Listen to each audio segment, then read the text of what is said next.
A Jameson TV commercial a few years ago tells the tale of how John Jameson saved his precious whiskey from the Great Dublin Fire of 1789. And in order to save his whiskey from the flames that were engulfing the city, he single-handedly saves his precious liquid by breaking a dam, flooding Dublin, and ensuring his whiskey didn't go to waste. A fanciful tale that is, of course, a work of fiction.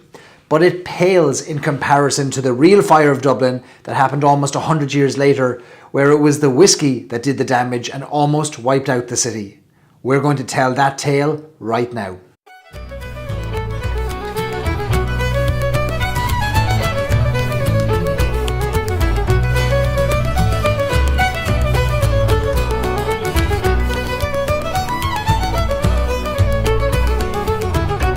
Welcome to episode number 7 of Stories and Sips. I'm Barry Chandler, an Irishman in Ohio, on a mission to make Ireland the world's #1 whiskey tourism destination by introducing more and more Americans to the stories and sips of great Irish whiskey. In place of a bottle of whiskey on my desk today is a fire extinguisher, triple distilled, I believe, aged in American metal. And like a good Irish whiskey, every house should have at least one. But this fire extinguisher is here because today's episode is hot. It's fiery, and should things get out of hand, we need to know we can contain everything. All right, let me tell you a story. Ireland in the late 1800s was really a place of rebellion. A whole host of iconic figures and characters were emerging to challenge the status quo. They were questioning whether British rule was tolerable anymore. You had patriotic Irishmen like Charles Stewart Parnell fighting for Irish nationalism. You had the Fenian rebel movement and unrest that would eventually lead to the Easter Rising in 1916. Now, this was a poor post-famine Ireland, still suffering from the effects of the potato blight, which halved the population through emigration and starvation. Now, with no safety net or social system in place, those that could afford to left Ireland for the hope of something better in places like England, America, and Canada. Now, while many aspects of Irish life were in decline or struggling, what wasn't struggling was the whiskey industry. And in the 1800s, Ireland was the centre of the whiskey world,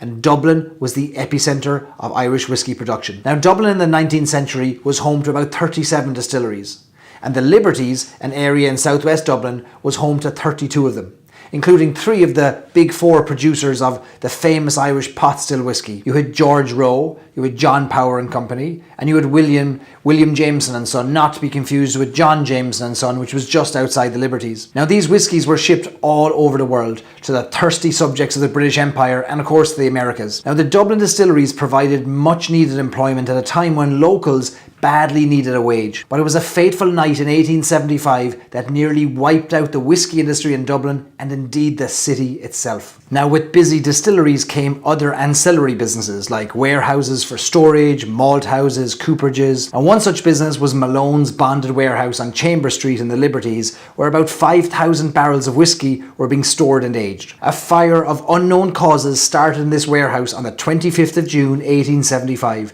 Quickly spreading through the sawdust and the wood used for the barrels. Now, with no sprinkler system in those days, there was nothing to halt its spread. And before long, the flames reached the barrels, made of wood of course, and as they burned, they burst open with the highly flammable liquid catching fire. Now, what you had was barrel after barrel exploding, and thousands of gallons of the precious brown water flowing from the warehouse, devouring everything in its path as it flowed into the streets of Dublin. And everything it touched caught fire. You had tenement buildings, other warehouses, you had a tannery, horses and carts, sending animals who were kept by the poor locals outside their buildings fleeing into the streets. In fact, it's said that it was the squealing of a lone frightened pig running through the streets on that dark night that alerted the locals to the fire, sparing them an almost certain death as they fled their beds. A river of flaming whiskey, 2 feet deep and 4 feet wide, careered through the streets like lava. Now, the Dublin Fire Brigade were quick on the scene, but they assessed that adding water would only expand the fire, giving a vehicle to the alcohol to be carried even further and doing even greater damage. So the local firemen were ordered to lift up the paving stones and the gravel to try and isolate the fire from spreading and to try and contain it. But really to little avail, because the whiskey seeped through the gravel and the sand. Then one fireman shouted, "Horse manure!" And no one paid any attention to him, thinking he must have just stepped in the stuff, but he persisted. "Horse manure," he shouted. That's what we need. Walls of horse manure. Now this visionary chap was onto something, because Dublin in the 1800s had an abundance of one thing: the output from the thousands of horses plying the streets every day. And this manure was stored in depots around the city. So they carted the manure back to the streets from which it came to battle the river. Not making matters easy for the firemen were the locals, who at this stage had heard about the whiskey running through the streets.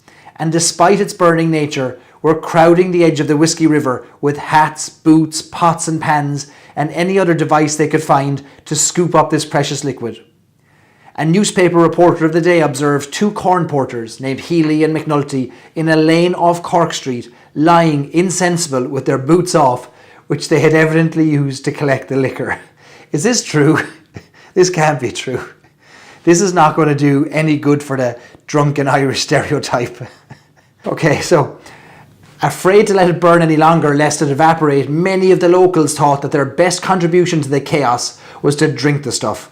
"Jesus, I often drank more than that before lunch," one of them would have uttered, presumably.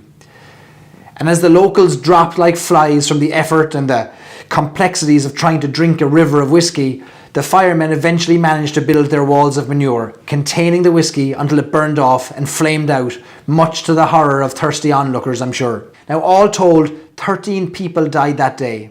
Not from smoke inhalation, not from the flames, not from falling buildings, but from alcohol poisoning, from drinking freely of the derelict whiskey. Of course, it's hard not to compare their fate to the worker who died at a whiskey distillery in the Highlands of Scotland not too long ago. In a terrible accident, he slipped and fell into a vat of 12-year-old whiskey.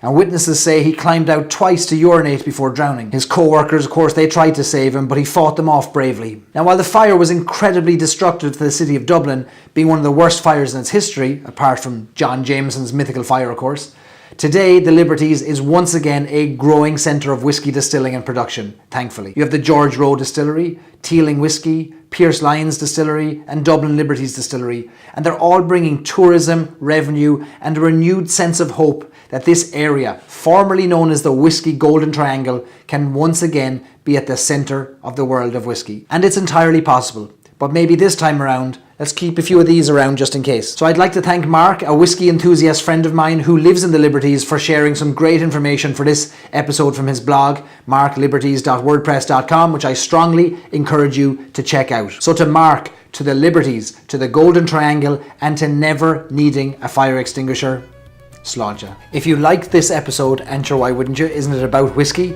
Please subscribe so that I can foist my opinions upon you and slowly, subliminally and successfully convert you to the joys of Irish whiskey.